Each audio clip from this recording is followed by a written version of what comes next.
Assalamualaikum warahmatullahi wabarakatuh. Alhamdulillahirabbil alamin. Kita masih diberikan kesempatan oleh Allah Subhanahu wa taala untuk bisa saling menyapa walaupun lewat media atau secara daring. Rekan-rekan mahasiswa dan rekan-rekan semuanya yang dirahmati oleh Allah Subhanahu wa taala, pada video ini kita akan sedikit memberikan materi ataupun penjelasan terkait bagaimana hukum Islam di masa pembentukannya, yaitu di masa Nabi Muhammad SAW itu masih hidup.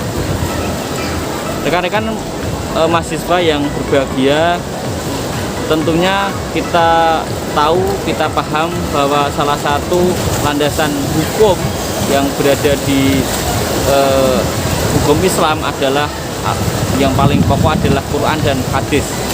Dan kedua sumber pokok ini turun tentunya di masa Nabi Muhammad SAW itu masih hidup.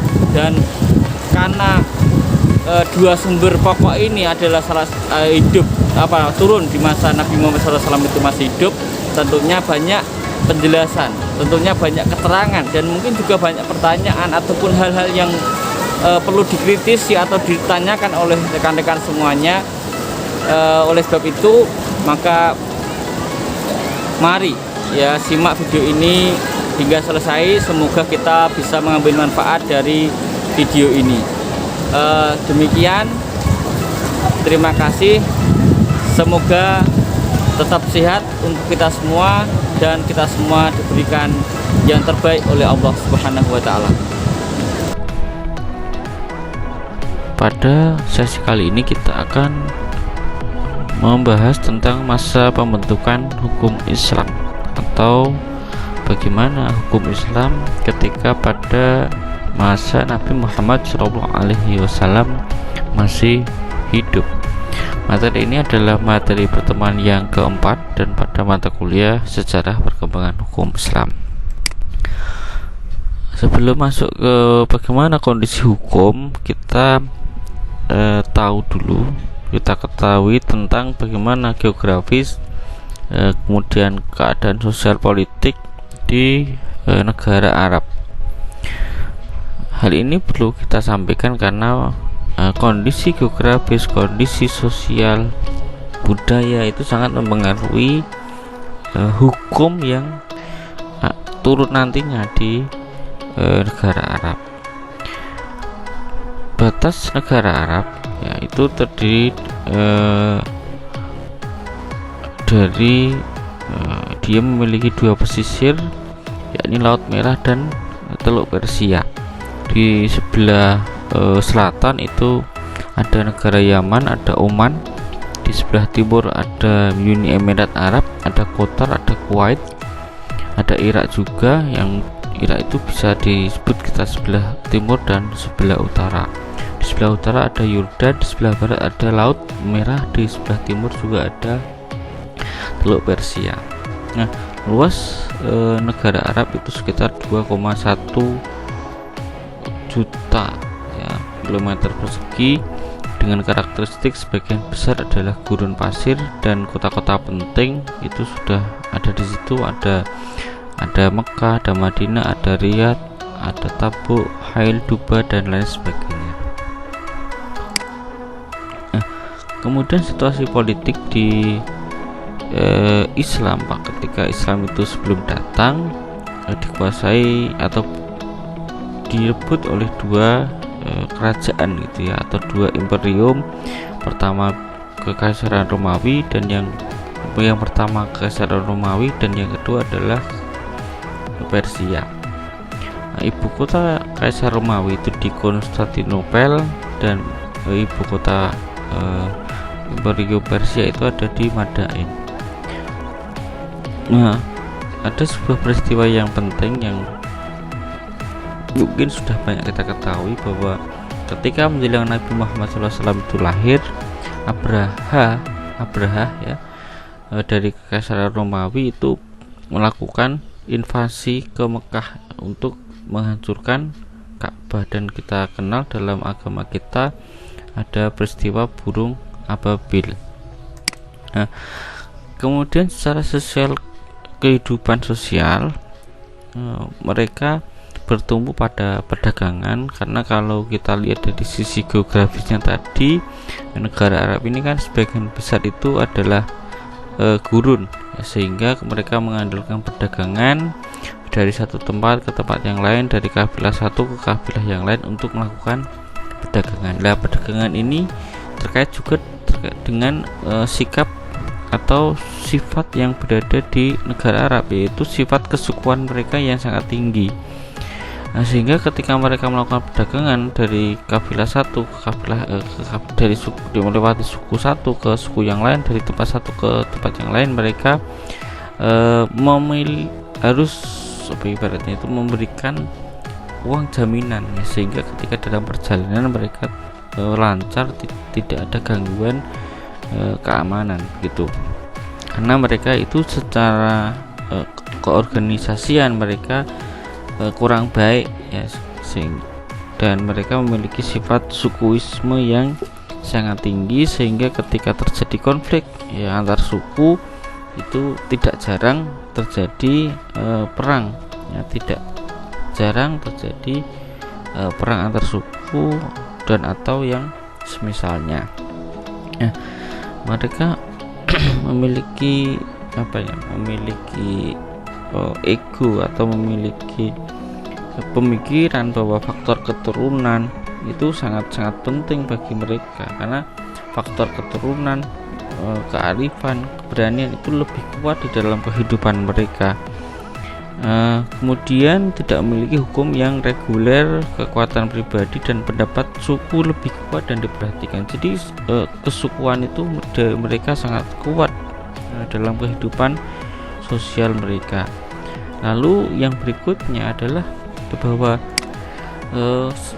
dalam kehidupan mereka bahwa wanita itu tidak dihargai, ya, mereka tidak dihargai, ya, sebagaimana binatang, ya, binatang ternak. Mereka tidak memiliki hak hidup. Jadi kesukuan mereka sangat kuat, bersikap patrilineal juga. Keamanan itu, ya, keamanan secara kesukuan. Mereka juga penyembah berhala, memakan mayat dan lain sebagainya. Ini adalah yang terjadi kalau dalam bahasa kita adalah dalam kondisi jahiliyah, dalam keadaan masyarakat yang jahiliyah. Jadi yang kita sebut sebagai jahiliyah atau kebodohan itu bukan berarti mereka bodoh, tidak, tapi dalam arti secara keagamaan mereka itu masyarakat sosial Arab ketika Islam datang mereka kurang atau sangat tidak ada nilai-nilai agama di sana, ya, sikap dan moral mereka belum mencerminkan orang yang beragama secara baik dan benar, ya. Mereka meyakini adanya berhala dan lain sebagainya. Nah, mereka juga memiliki kebiasaan menikah yang dalam tanda kutip dalam agama kita itu tidak diperbolehkan, seperti istidak, ya, suami meminta istri untuk berjima dengan laki-laki yang dipandang mulia. Ya, ini untuk apa? Untuk mendapatkan keturunan yang lebih bagus misalkan. Kemudian adanya poliandri, ada mat'u, ada badal, ada sigur, ada kawin kontrak, prostitusi, mut'ah dan lain sebagainya. Ini adalah kebiasaan mereka, ya, yang itu terjadi sebelum Islam itu datang di negara Arab, atau sebelum Nabi itu diutus menjadi Nabi dan Rasul. Nah, kemudian adat di negara Arab itu sebagian besar memang kemudian diadopsi di dalam ajaran Islam, tetapi tentunya ada modifikasi tertentu yang itu kemudian disesuaikan dengan keadilan berdasarkan nilai agama Islam, seperti kisos dan pembayaran diat. Jadi secara jurisprudensi adat itu memang tidak diakui secara hukum, tapi dalam praktek, ya, peranan yang penting dalam kreasi hukum Islam dalam berbagai aspek di negara-negara muslimatnya tidak kita tulis bahwa adat itu sebagai hukum, itu tidak, tapi dalam prakteknya, ya, adat-adat ini sebagai diadopsi sehingga menjadi bagian penting dari sejarah sumber hukum di di hukum Islam itu sendiri, di negara Muslim juga. Jadi adat sangat mempengaruhi sumber hukum yang ingin ditetapkan atau sumber hukum yang dimodifikasi di dalam Al-Quran menjadi hukum yang agamis, hukum yang Islam. Kemudian yang berikutnya adalah ijtihad Nabi. Ijtihad Nabi itu berbeda dengan ijtihad para ulama sekarang. Kalau ijtihad yang kita maksud pada umumnya adalah mengeluarkan hukum yang itu benar-benar belum ada sebelumnya. Ketika Nabi berijtihad itu bukan Nabi mengeluarkan hukum sebagaimana ulama sekarang, tetapi Nabi itu benar-benar bersungguh-sungguh dia membentuk hukum. Nah, jadi begitu. Kemudian contohnya adalah tawanan perang, hukuman bagi tawanan perang Badar.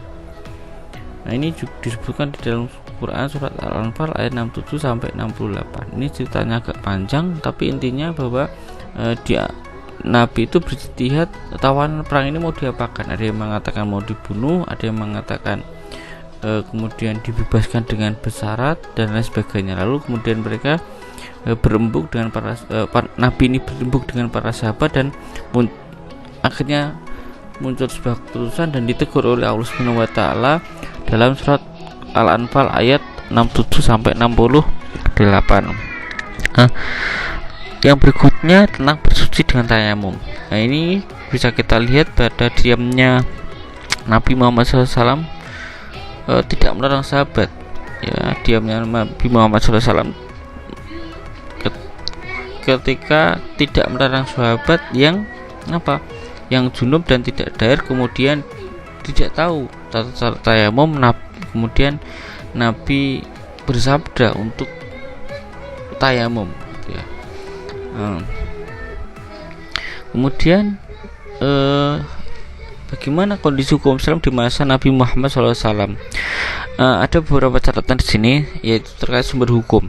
Sumber hukum di masa Nabi Muhammad SAW secara umum yaitu hanya ada Quran dan hadis, yang dikembalikan kepada hadis karena Quran juga masih turun dan Rasulullah masih hidup, sehingga segala persoalan itu dikembalikan kepada Nabi Muhammad SAW. Kemudian di masa Nabi Muhammad SAW itu ada dua periode yang penting, yaitu periode Mekah dan periode Madinah. Nah, jumlah totalnya itu sekitar 2 tahun 2 bulan 22 hari. Nah, pada periode Mekah memang ayat yang turun itu fokus pada tauhidiyah atau pada keimanan, mengajak pada percaya kepada Allah, pada Tuhan, pada azab hari kiamat dan lain sebagainya. Ketika kita berbicara di periode Madinah,